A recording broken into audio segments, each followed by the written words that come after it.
bien, mais surtout bonjour à mes petits écrivains, à mes auteurs en herbe, bravo. Et merci à la famille de Oumou Diagne, Mohamed et Diara. Merci et bravo à la famille de Dala Fatoué, Hadim Rasoul et Mohamed, qui m'ont partagé leurs petites vidéos. Ils étaient en pleine action, c'était extraordinaire. Ça faisait du bien de vous voir écrire. Ah, je vous dis bravo. Continuez à illustrer, continuez à écrire. On va éditer et on va avoir des livres. Vous êtes capable, vous aimez le faire. Alors je vous dis un grand bravo. On continue. Alors aujourd'hui, on va faire notre deuxième atelier d'écriture. La dernière fois, je vais parler de quelques concepts de base qu'on peut utiliser avec les enfants pour qu'ils puissent déjà commencer une petite œuvre littéraire. Donc la première chose, c'était d'abord de penser à une idée, une chose qu'on a faite, une chose qui nous est arrivée. Après, tu planifies, ça veut dire que tu te fais une représentation mentale de ce que tu veux écrire. Tu y penses, et là, tu penses déjà aux parties que tu vas écrire et comment tu vas le faire. À la troisième partie, c'était l'écriture, en respectant la structure, le début, le milieu et la fin. Maintenant, je n'avais pas parlé de révision. Je me disais que c'est bien, avant de faire la révision, de partager une histoire modelée. Et à partir de là, on peut avancer, on peut se dire que, oui, je peux utiliser ça, en plus de ça, pour rendre mon texte plus riche. Donc la révision, c'est juste comment ajouter des détails, comment allonger mes phrases, comment, d'un petit moment, je peux enrichir pour avoir beaucoup de textes, pour rendre comme mon texte captivant. Voilà. Alors, donc ici, je vous ai mis des questions, donc c'est des mots interrogatifs, quand, qui, où, quoi, comment. Donc c'est d'habitude 5 mots interrogatifs qu'on propose aux enfants quand ils pensent qu'ils ont fini d'écrire. On leur dit, waouh, là c'est bien, tu as pensé à une idée, tu as planifié, tu as écrit, mais d'habitude les enfants ont tendance à nous donner un petit peu de texte. Des fois ils écrivent juste comme une phrase, 2 phrases, 3 phrases et basta. Ils se disent qu'ils ont fini. Alors là, par exemple, je vais faire le modelage d'un petit texte qu'on a fait à la maison. Ça s'est passé à la maison ce matin. Ok. Alors, ce matin, j'ai eu envie d'un pain au miel. J'avais demandé à maman de me faire 2. Donc là, ce qui est écrit en rouge, je ne le lis pas. Vous allez voir après pourquoi je ne l'ai pas lu. Donc voilà, je vous montre ce que j'ai écrit, ce qui a été écrit, en fait ce qui a été dit, que j'ai écrit ici. C'est la première partie, donc le début. Après plusieurs minutes, on sentait l'odeur de brûlé. Ce sont mes pains que maman avait oubliés dans la machine. Le milieu de l'histoire, tel qu'il est là. Et la fin, c'est écrit. Maman a couru pour voir dans la cuisine. Trop tard, les morceaux de pain avaient trop noirci.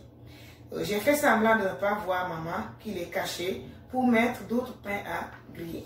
Alors, donc la troisième partie qui est la fin de l'histoire. Parfait. Alors, comment est-ce qu'on peut faire maintenant? J'ai écrit mon histoire, mais je me dis, c'est fun, c'est bien, c'est un petit moment qui a été décrit de façon authentique, mais j'ai besoin de plus de détails. Alors maintenant, voilà à quoi servent ces petits mots interrogatifs, quand, qui, quoi, où, comment. Tu peux même ajouter pourquoi si tu veux, dépendamment de toi. Alors donc ici par exemple, à la première page, vous allez voir que j'avais écrit déjà quelque chose en rouge. Là, si par exemple, on répond à la question comment. Si on décide d'enrichir notre texte en répondant aux petits mots comment ici. Comment tu étais, comment tu te sentais. Donc là, on peut ajouter j'avais trop faim. Et là, je l'ai écrit en rouge. Qui, par exemple, ça peut répondre à plusieurs questions. Tu étais avec qui? Et là, j'ai mis mon petit frère était avec moi. Donc, c'est les 2 petites phrases que vous voyez qui sont écrites ici en rouge. Donc, ça déjà, c'est une petite façon d'enrichir, d'ajouter des détails dans ton texte. Ça va donner un meilleur rendu au fur et à mesure que l'enfant se met à écrire. Donc c'est très important, après avoir respecté ces 3 étapes, de passer aussi du temps à la révision. Le parent en personne peut poser la question à son enfant pour l'aider à enrichir, pour l'aider à ajouter des détails dans son histoire. Tu peux dire à ton enfant, c'était quand? C'était quand? C'est à quelle étape de la journée? C'était quand le matin? Il peut même mettre l'heure. Il peut mettre le matin à l'heure du petit déjeuner, ou bien le matin à 7 heures, ou le matin quand le soleil venait de se lever. Donc, tout ça, c'est des réponses que l'enfant peut apporter quand tu lui poses la question quand. Tu peux lui poser la question comment. Comment tu te sentais, ou bien comment était la maison, ou bien comment était l'atmosphère, comment était le climat. Et là, il peut te répondre. Et là, il se dit, ah oui, je peux l'ajouter. Boum, et puis, il le rajoute dans son texte. Quoi? Tu faisais quoi en ce moment-là? Là aussi, il peut te sortir des phrases, il l'ajoute. Et là, par rapport à la réponse qu'il va donner à toutes ces questions-là, il est en train d'enrichir, il est en train de rajouter des détails à son texte. Alors, on va s'arrêter là aujourd'hui pour la révision. La prochaine fois, nous allons voir comment rendre un texte vivant.